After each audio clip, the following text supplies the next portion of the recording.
Ahora vamos a hablar con Jorge Altamira, un dirigente, un referente de la izquierda nacional en nuestro país.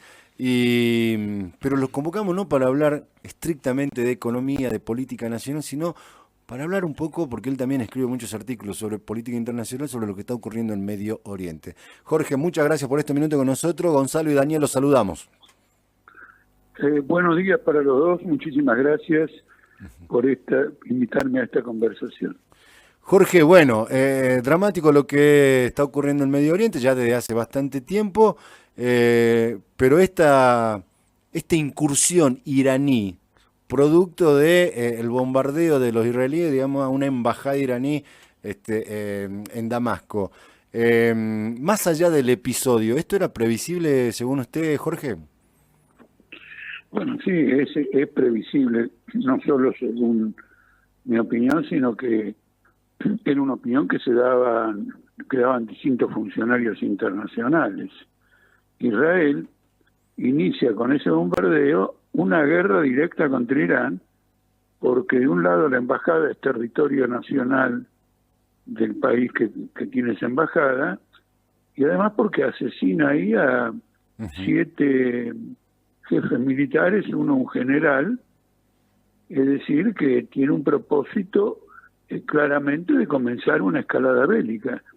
Si Irán no responde, Israel puede interpretarlo como podemos seguir adelante, y si Irán responde, va a seguir adelante igual. Pero la escalada bélica la inicia claramente Israel con lo que está ocurriendo en Gaza, y esto que ocurre en Gaza es fruto de una historia muy larga, pero donde Israel actúa como usurpador y como confiscador de tierras y propiedades de palestinos y expulsión de palestinos, y los palestinos, cualquiera sea su ideología, son las víctimas de esta opresión. Entonces, este escenario que se ha planteado es un escenario bélico porque ahora Israel ya ha advertido que también va a responder. Entonces hemos entrado en una situación de guerra que se añade a la que se vive en Ucrania entre la OTAN y Rusia. Está bien. Y ahora una cosa, Jorge, porque a ver, uno lo escuchaba a los yanquis, no sé, hasta ayer y le decían, eran como que le decían a Israel, che, basta, basta, basta, basta. Esta pretensión israelí de seguir del gobierno israelí de seguir adelante, no sé, ¿es una aventura personal del gobierno o es algo que aun cuando en lo público Estados Unidos che, paren la mano, ¿sí? Hay una complicidad ahí en privado que posibilita todo esto? Mire, la situación es compleja. Hay un aspecto en estos conflictos, en esta crisis, en esta guerra, que de algún modo escapa al control de los que están participando de ella. Porque directamente han ido creando toda una situación que desencadena más guerras y entonces responden y empiezan a justificar cada agresión por una agresión precedente en lugar de ver el escenario de guerra. ¿Quién es el país que arma a Israel? El país que arma a Israel es Estados Unidos. ¿Está claro? Nosotros para comprarle aviones al mundo teníamos que tener el cuidado de que no tuvieran partes británicas dentro del avión, porque Gran Bretaña sigue manteniendo el boicot de la guerra del 82. Es decir, nadie vende armas así nada más que como un negocio. Detrás hay una orientación política. Y Estados Unidos ha armado a Israel. Israel es uno de los países con más bombas atómicas del mundo, pero no dice no tener ninguna, es decir, no las revela, pero la que tiene más bombas atómicas, está entre las principales potencias. En este conflicto usted tiene a Irán, que todavía no tiene su bomba atómica, está tratando de tenerla, y un país que puede hacer uso de la bomba atómica, es decir, es un conflicto de esta naturaleza. Ahora, el problema consiste en lo siguiente: dado la crisis que ha alcanzado el Medio Oriente, hay un ala del gobierno de Israel, del comité, del gabinete de guerra, que llamémosla liberal, que dice lo siguiente: aprovechemos esta situación para armar un concierto diplomático favorable a nosotros, denunciando a Irán, y seguimos con nuestros planes, pero sin una agresión, sin responder a Irán. Y hay otro sector, el ultranacionalista o el ultraderechista, que reclama firmemente que se responda a Irán porque quiere dominar todo el territorio de Palestina, expulsando lo que ha quedado de Palestina, Gaza y la parte de Cisjordania que se encuentra ocupada por el ejército de Israel. En este momento los palestinos no son soberanos de ningún territorio propio. Y los colonos israelíes o sionistas quieren completar esa colonización expulsando a los palestinos de ambos lugares. Este sector, que es el ultraderechista, entiende que hay que continuar con la guerra contra Irán porque hay que eliminar a un adversario internacional que resiste a estos planes de Israel. Quiero hacerle una observación, me salgo un poquito de esto, sí, porque hay una información, hay un dato que la población argentina, ¿no? Los ciudadanos argentinos lo tienen que conocer, que es lo siguiente: Israel dice permanentemente que Irán la odia, etcétera, etcétera, pero en la guerra del año 84 entre Irán e Irak, Rusia y Estados Unidos apoyaron a Irak, e Israel defendió a Irán y la abasteció de armamento durante los 5 años de guerra. Por lo tanto, cuando la designa como enemigo político en este momento, es porque es un obstáculo a planes de extensión de esta dominación sionista en el Medio Oriente. Jorge, ¿cuáles serían las consecuencias, según usted, si hay una guerra abierta declarada entre Israel e Irán?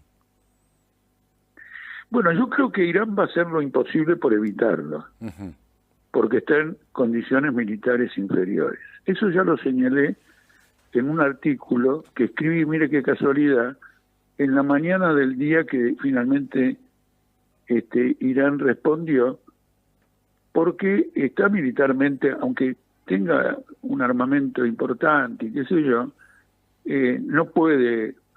Una guerra es lo que desearía Israel. Si Irán entra en ese juego, está cometiendo una estupidez. Por eso yo advertí en ese artículo que la respuesta de Irán no iba a ser muy contundente. Y también señalé la cantidad de artículos que había en los diarios incitando a Irán a dar una respuesta grave. Y eran sectores prosionistas que decían, no, darle una respuesta grave, porque eso le servía a Israel para dar una respuesta mucho más grave. Tremendo, ¿eh? Entonces a Irán no le conviene eso. A Irán no le conviene de ninguna manera. En general, el límite o los déficits que tienen las potencias es que quieren resolver por vía estatal y por vía militar lo que los pueblos tienen que resolver por medio de su propia lucha. Es decir, acá hay que organizar una gran lucha popular en el Medio Oriente. Por ejemplo, Putin invadió Ucrania, violentando la soberanía de Ucrania, porque Putin nunca iba a impulsar una política de orientar al pueblo ucraniano a pelear contra la OTAN, a pelear contra esto, porque Putin es representante de una oligarquía capitalista. Los ayatolas de Irán son un clero capitalista. Entonces, lo que hay que tratar de fomentar en el Medio Oriente y en todo el mundo es que los pueblos con sus luchas, huelgas, decidan su destino. De ninguna manera sería bueno que Irán entrara en un juego de guerra contra Israel, porque va a perder. Jorge. Va a perder, y dejemos de lado Irán. La humanidad entera va a sufrir un colapso y un retroceso enorme. Eso, Jorge, más allá de la brutalidad de la guerra, ¿cuáles podrían ser las consecuencias para el capitalismo que gobierna el mundo de profundizarse este conflicto? Básicamente, ¿qué va a pasar con el petróleo y cómo va a afectar a la economía del mundo? Bueno, un interés que tienen en la guerra contra Irán es que Irán es frontera. Irán está en un lugar central de Asia. Por un lado domina el estrecho de Hormuz por donde sale el petróleo. Y Estados Unidos querría controlar esa salida de petróleo, porque de eso depende gran parte del abastecimiento mundial. Pero por el lado norte, Irán está en la frontera con 3 países que pertenecían a la Unión Soviética, que están en conflicto, y que Estados Unidos quiere dominar para poder tener una frontera más de lucha contra Rusia. Hay un vínculo entre la guerra del Medio Oriente y la guerra de la OTAN contra Rusia en Ucrania. Esto es una guerra mundial ya.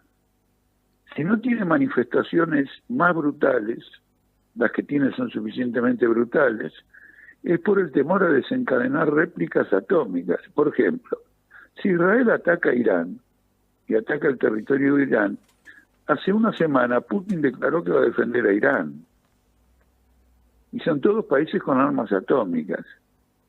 Entonces están tratando de evitar llegar al extremo de las armas atómicas, pero los pueblos no pueden aceptar, che, te aseguro que voy a hacer esta guerra, pero nunca voy a llegar a lo otro, porque llega un momento en que la guerra plantea un problema existencial para los estados y entonces pueden no vacilar en usar armas atómicas. Esto es muy grave.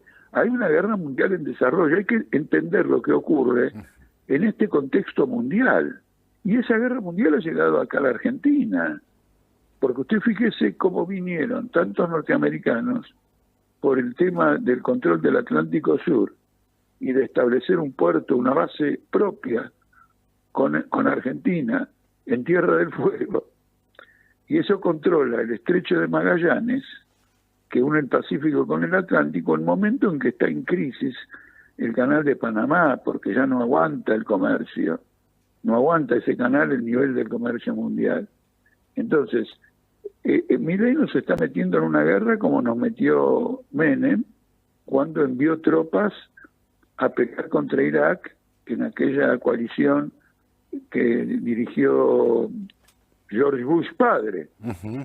Entonces nosotros tenemos que salir a pelear contra participar en una guerra que no es la nuestra y que no importa si es la nuestra o no es la nuestra. Tenemos que estar contra la guerra y los que propician la guerra. Tenemos que tener una posición que no puede dejar de tener nadie, entendiendo que es una tragedia para la humanidad la guerra. Y la última, Jorge, justamente con la conducta del presidente Milei, ¿cuánto hay de subordinación absoluta, digamos, a una estrategia, en este caso, liderada por los yanquis? Y cuánto de aventurero, ¿no? De esta gente que, no sé, se pavonea de elegir vivir peligrosamente, casi, de alguna manera. Bueno, está bien su observación. Pasa lo siguiente, hay todos los matices, porque vamos a lo siguiente. Milei comete este atropello increíble de hacer una reunión de gabinete con el embajador de Israel. Ahora, Menem, para que no se informara del uso de armas argentinas en la guerra del Golfo, hizo explotar fabricaciones militares en Río Tercero. ¿Quién era más aventurero? Este que está nada más que en escenarios, se hace lo que escribe en Twitter, más todo lo que hace, pero quiero decir, todavía no hizo explotar nada, todavía no mandó tropas, entonces comparémoslo con Menem. Ahora, va a hacer lo que hizo Menem, este es el problema, porque ya Menem lo hizo, ya hicimos esa macana extraordinaria en función de una subordinación a Estados Unidos y tener el apoyo financiero norteamericano, ya lo hemos hecho. Entonces, esto es una repetición que se agrava. No habrá llevado a Menem a un embajador a una reunión de gabinete, pero eso es un detalle simbólico, está marcando un mensaje profundo. Quiere alinear al pueblo argentino en una causa de guerra. Y además, ojo con esto, es una actitud de hostilidad hacia Brasil, porque Lula se opone a la guerra. Mentira que Lula apoya a Irán. Lula jamás va a apoyar a Irán. Jamás va a apoyar a Irán. Lo que Lula entiende es que a Brasil no le conviene una guerra en el Medio Oriente, de ninguna manera. Y que no le conviene que América Latina sea involucrada en una guerra. Y sin embargo tenemos en el sur de Brasil un país como el nuestro que está jugando la guerra. Ya se están haciendo comentarios que ante la escasez de municiones del ejército de Ucrania y la dificultad de producirla en el mundo, producir en cantidad municiones para Ucrania para pelear contra Rusia, se instalarían fábricas de municiones aquí y seríamos proveedores de municiones para una guerra del otro lado del mundo. Tremendo. Entonces, Jorge, ha sido muy amable y muy esclarecedor. Le agradecemos enormemente estos minutos con nosotros. Muchísimas gracias. Chao, buen día. Un abrazo. Pasaba Jorge Altamira, referente a la Izquierda Nacional.